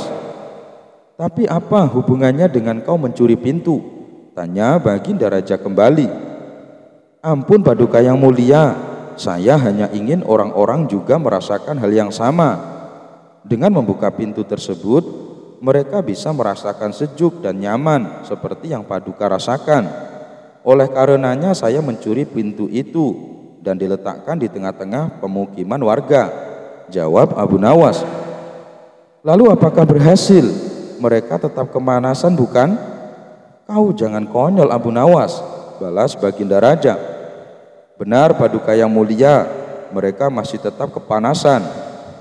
Sekarang tinggal Paduka yang meneruskan bagaimana caranya agar rakyat Paduka bisa merasakan sejuk dan nyaman dan tidak kekurangan air," jelas Abu Nawas. Mendengar penjelasan tersebut, seketika Baginda Raja terdiam. Amarahnya yang tadinya memuncak berubah menjadi tenang. Ia pun mulai menyadari bahwa ia hanya mementingkan dirinya sendiri tanpa memperdulikan nasib rakyatnya yang selalu kepanasan dan kekurangan air.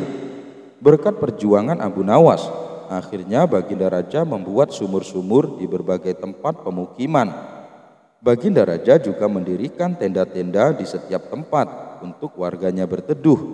Adapun para warga yang tadinya menganggap Abu Nawas gila, kini berbalik memujinya dan meminta maaf kepadanya. Cara memilih keledai. Al-Kisah, seorang laki-laki pergi ke pasar keledai.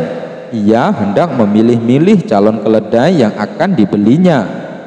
Kebetulan sekali Abu Nawas juga sedang berada di pasar keledai itu. Dari jauh namun tetap menerawang, Abu Nawas mengamati kelakuan aneh laki-laki yang hendak membeli keledai itu. Laki-laki itu mengendus dan menjilati setiap keledai yang akan dibelinya. Nah, kelakuan aneh inilah yang sedari tadi menyita perhatian Abu Nawas. Abu Nawas merasa perlu menegur kelakuan tidak lazim yang dilakukan laki-laki itu. "Wahai saudaraku, apa kau sudah gila mengendus dan menjilati keledai seperti itu?" seloroh Abu Nawas. "Aku hanya menginginkan keledai yang manis dan gagah," jawab laki-laki itu. Mendengar jawaban aneh laki-laki itu, lantas Abu Nawas berinisiatif untuk mengerjai laki-laki itu. Abu Nawas merasa perlu memberi pelajaran kepadanya. "Lah wong keledai kok dijilat-jilati, yang gak bakalan ketemu manis-manisnya." Kali ini Abu Nawas mulai mengerjai laki-laki tadi. "Kalau begitu ikuti aku akan memberitahu kepadamu cara memilih keledai sesuai dengan yang kau inginkan," seru Abu Nawas. Abu Nawas pun memegang seekor keledai, lalu ia mengelus-elus keledai itu dari kepala hingga ekor. Abu Nawas mengangkat ekor keledai itu seraya berkata kepada laki-laki tadi, "Nah, kalau kau ingin keledai yang manis, alangkah baiknya kau jilati bagian ini.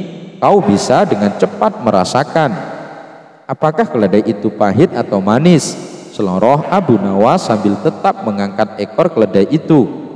Mendengar perkataan Abu Nawas, orang-orang yang kebetulan ada di tempat itu pun tertawa sekencang-kencangnya. Bagaimana tidak tertawa? Lawang Abu Nawas menyuruh laki-laki itu menjilati anus keledai. Laki-laki itu pun pergi dengan menanggung malu yang begitu dalam. Suatu hari istri Abu Nawas mengeluh tentang kondisi mereka yang sangat miskin. Tentu saja sang istri menyalahkan Abu Nawas, karena kewajiban mencari nafkah adalah tugas suami. Sebenarnya Abu Nawas beberapa kali dihadiahi beberapa keping emas oleh Baginda Raja, namun selalu dibagi-bagikan kepada orang yang membutuhkan, maka kondisinya pun tetap kekurangan. "Hai suamiku, kapan kau belikan aku gaun yang indah? Hidupmu hanya kau habiskan untuk berdoa saja," ujar istri Abu Nawas. "Semua ini kulakukan untuk mendapat ridho Allah," ucap Abu Nawas. "Kalau begitu, coba kau minta upah kepada Allah saja," kata istri Abu Nawas. Abu Nawas pun langsung pergi ke pekarangan dan berdoa, "Ya Allah, berilah hamba upah 100 keping perak," teriaknya berulang-ulang. Hal ini didengar tetangganya yang sedang beristirahat di depan rumah. Tetangga tersebut melempari kepala Abu Nawas dengan kepingan uang perak hingga 100 keping. Uang 100 perak dikumpulkan dan diberikan kepada istrinya. Namun tetangga Abu Nawas tak terima uangnya diambil begitu saja, dan didatanginya rumah Abu Nawas dengan meminta uangnya dikembalikan. Namun Abu Nawas tidak bersedia mengembalikannya. Abu Nawas merasa itu adalah upah yang diberikan Allah atas doa dan ibadahnya selama ini. Akhirnya mereka sepakat menyelesaikan masalah ini di pengadilan. Dalam sidang, hakim mengajukan pertanyaan, "Apa pembelaanmu, Abu Nawas?" tanya hakim. "Tetangga saya ini sudah gila, Tuan Hakim. Dia pikir semua harta di dunia ini miliknya. Jika dituruti, maka jubah saya, kuda saya, dan semua diakuinya," tutur Abu Nawas. "Tapi itu memang milikku," sahut tetangga Abu Nawas. Akhirnya sang hakim memutuskan si tetangga telah mengganggu kekhusyuan ibadah Abu Nawas dengan melemparinya dengan uang perak. Sebagai hukumannya, uang-uang itu menjadi milik Abu Nawas.